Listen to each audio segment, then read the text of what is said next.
Hello and welcome to a new episode of Crazy Buildings. Today we are on a mission to find some of the hidden properties that create the biggest returns. Some of the buildings are hiding in plain sight, others are literally hidden and disguised. This is going to be exciting. Join me.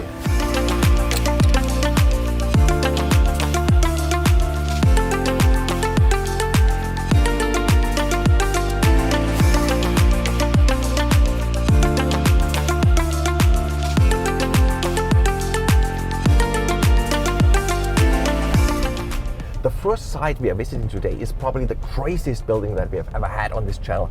It's definitely the craziest building that I have ever seen.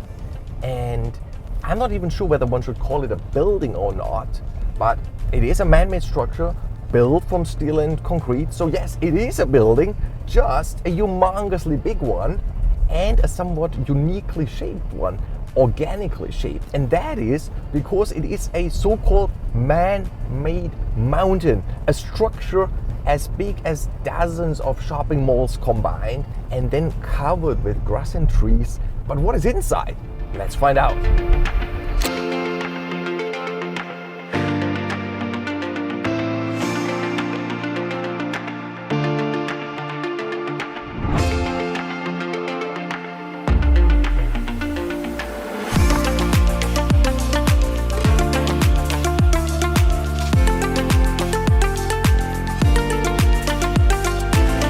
Imagine a mountain in the heart of Shanghai. This is the so-called 𝐥𝐤𝐤𝐤 mountain. And if you look at it in terms of a mountain that you want to go for an hour-long hike, well, then it is not very big. But look at it in comparison to the neighboring skyscrapers, and you'll notice it's about 30 stories tall.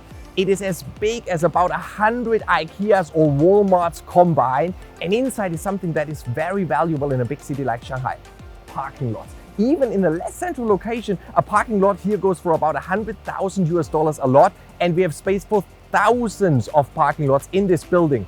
And then there are potential other usages for a space like that where you do not need the daylight. Maybe you don't even want the daylight. For example, data centers. There's tremendous need for data centers in a city like Shanghai, and that is another very lucrative area of investment in real estate. Then there's distribution, logistics, cold storage, and so on. So a lot of ways to utilize a building like this that on the outside is a mountain, it functions as a park, but on the inside it houses a lot of very useful facilities.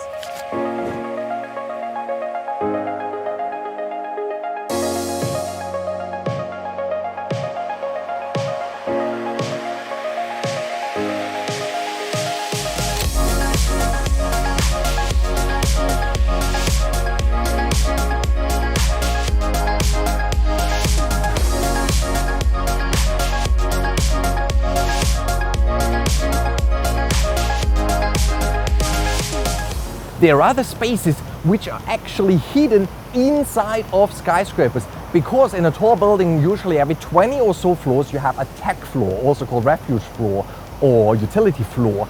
And usually you don't see those spaces from the outside because the same glass facade is covering them that you have on the other floors. And from the inside, you can't even reach the spaces without a special key card because there are no buttons on the elevators to access those floors. But right now on the Plaza 66, the glass facade had to be removed for those floors, so we can now see exactly where the utility floors are located. And on a tech floor like this, you would have all kinds of technical equipment, HVAC equipment, fire prevention equipment, electrical rooms, and so on.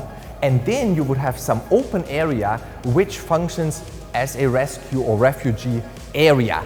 And I have heard that in the old days, that's where in some buildings in Shanghai, you would find those unlicensed activities, underground gambling venues, private clubs, etc. But I'm sure that nowadays, these spaces are used purely for the purposes they were originally intended for.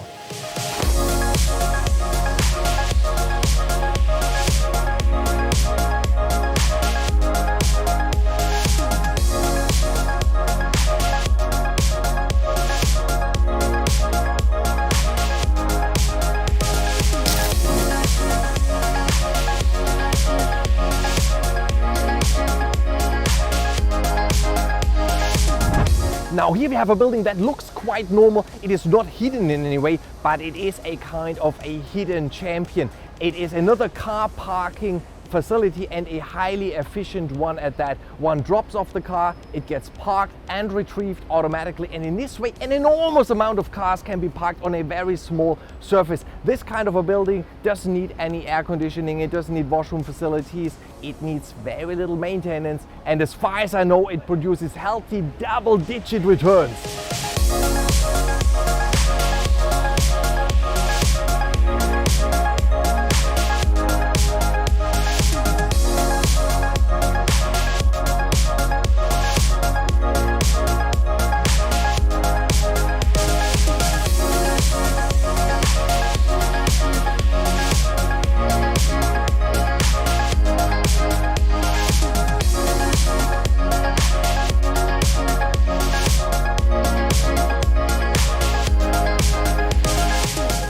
And with that, it is time for today's edition of True Story. And the true story is that we were helping a retail company, a trading company, to find office space in Shanghai. And as part of the lease negotiations, we were then asked to meet the landlord. And the landlord turned out to be situated in the top floor of one of Shanghai's skyscrapers and was one of the world's five largest private equity firms. So they were the main backer of that office development. And as we were negotiating the lease terms, we also spoke about other things. And the partner of that private equity firm immediately said, guys, you say that you do positioning, you do utilization, you give advice on what is the perfect usage of a given real estate for different kind of tenants, different kind of clients. I have a challenge right here for you.